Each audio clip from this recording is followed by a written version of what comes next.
The purpose of the surgical checklist is to improve safety, and it does that in two ways really. One is a very simple process method of making sure that basic common sense things are not forgotten.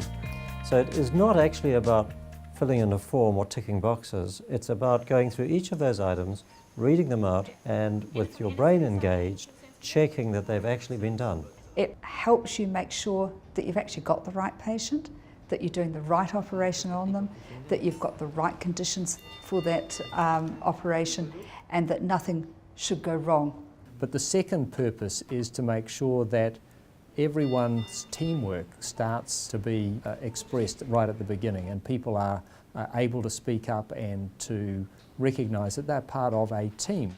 It's really any situation where you're doing something that's potentially harmful, which an operation is to the patient, and any situation where the patient would lose contact with you. So that's whenever they're getting anaesthesia or sedation. So the checklist comes in 3 stages. That's the sign in, time out and sign out. And the sign in is before the patient goes to sleep.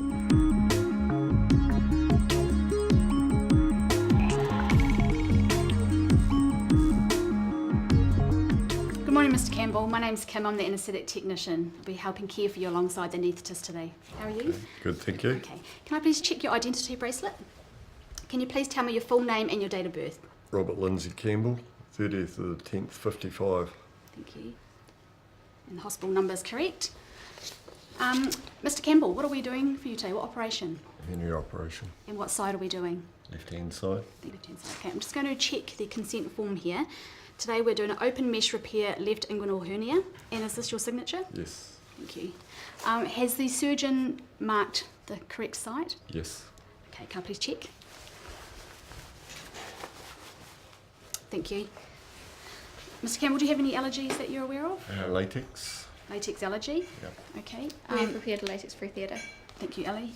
Mr. Campbell, I'm just going to check with the anaesthetist and the surgical team that everything else is ready. Okay. Dr. Singh, are you happy that all safety checks are completed with the anaesthetic machine and the equipment we're going to use? Yes, there's no concerns. Okay, and are you anticipating a difficult airway? No.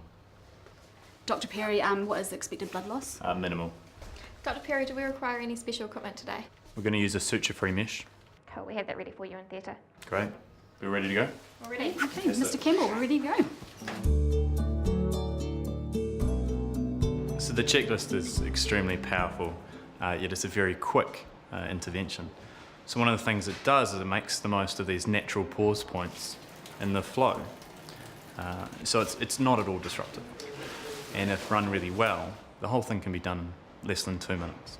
And there's a thought that in fact doing the checklist may slow down the list. In fact, that's been proven not to happen. It's actually been shown that it speeds it up because it enables you to find out about things that you need to plan for. It's a tool to promote communication, to get people to know each other's names and to get used to speaking, so that if something does go wrong, they're more likely to speak up and say, hang on a moment, is that correct? That process of speaking once is thought to activate people. Once you've spoken once, you're much more likely to speak again, particularly if that process is done in a positive and encouraging way that makes you feel that you will be listened to. And we would expect anyone that's in the operating theatre, from the most junior staff nurse, a medical student or an anaesthetic tech, to be able to ask what for them may seem like a dumb question but actually may be a very important question. The second phase is after the patient's asleep, usually just before the incision, if you like, the last point at which one could reasonably stop and reconsider. And that's as close as possible to starting the operation, checking that we really have got the correct operation. So that's a time when we just do a quick round to make sure that everyone knows who they are, so introduce themselves by name so that they're part of the team. Now, it's quite important that you choose a time when in fact people can stop and listen to it. The surgeon and the assistant and the anaesthetist and those people that might otherwise be doing things are actually not doing them at the moment, but concentrating and answering and considering the checklist appropriately. If we're using the pieces of paper that currently are in place in most hospitals in New Zealand, the circulating nurse could be the person that does it, or the anaesthetist, or somebody that's not obviously scrubbed in the operative field. Probably best not the surgeon unless the list is physically up somewhere where he can see it, like on a whiteboard in the operating room. For me, one of the most exciting things about the checklist is its ability to be able to bring the team together and really improve the communication in theatre. It just ensures that every member of the team is present, and it also ensures that we do all know each other. We often do have different people coming into the theatre room. I think it makes everyone stop before the case, at the end of the case, everyone stops and talks about things together instead of everything just being disjointed, so it helps that communication as a whole team. And the introductions at the very start of our time out achieves that. Everyone has the opportunity to speak. You feel like you're part of the team, if you know everyone knows your name. We're all human, so we are prone to making mistakes. Doesn't matter how many years of training that you've had, or what level of experience that you've had. We are prone to we can make mistakes, and this is one way. This checklist is one way of decreasing that risk.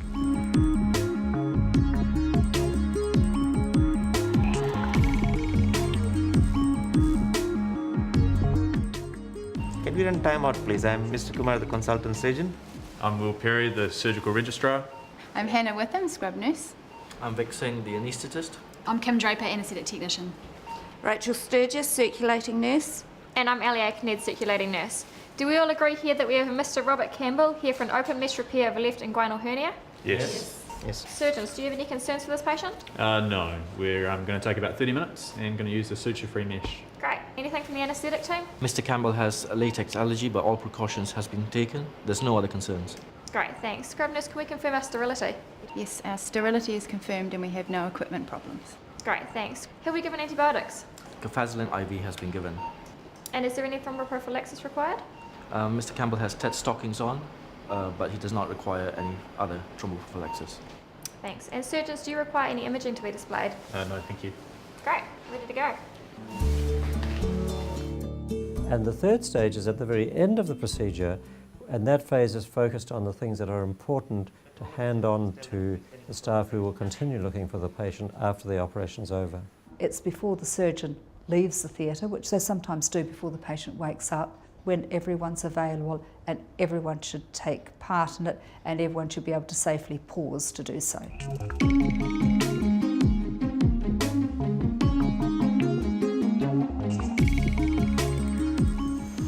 we run the sign out, please? Yes, can we confirm that on Robert Campbell we've done an open mesh repair of a left inguinal hernia? Yes. Thank you. Yeah. Is our count correct? The count is correct. Have we had any equipment issues? No equipment issues. Thanks. Surgical team, do you have any post-operative concerns for this patient? No, we'll see him before discharge today. Great. And from the anaesthetic side, anything from you? No concerns, but latex precautions should carry on in recovery. Thank you, they're aware of that too. Cool. Right, thanks. Thanks, guys. Thank you. The checklist has been assessed in 3 major studies, and in each of those studies there's been a dramatic reduction in patient harm, both mortality and morbidity. The primary study, which involved 8 sites around the world, of which Auckland was one, showed approximately a 30% reduction in deaths and in major harm. I think once you look at all the incident reports, you can see times when maybe the blood wasn't ordered that should have been ordered, the antibiotics were given late, there was some hesitation about the actual operation. Adhering to the checklist enables us to sort those things out at an appropriate time.